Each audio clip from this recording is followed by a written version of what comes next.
Captain Vijayakanth அவர்கள் இயற்கையை சேர்ந்துட்டார்.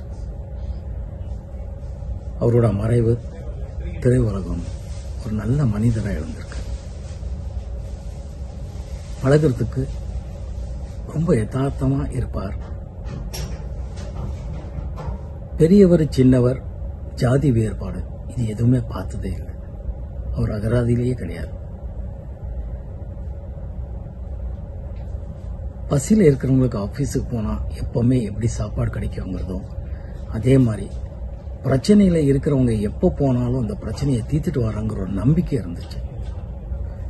அந்த நம்பிக்கையை இப்போ நாங்கள் எல்லோரும் இழந்திருக்கோம். அவரோட நிர்வாக திறமை, அவரோட ஆளுமை, முரட்டு தைரியம், இது எல்லாமே ரொம்ப பெரிய விஷயம். அவரோட ஆத்மா சாந்தி அடைய நான் இறைவனை வேண்டிக்கிறேன்.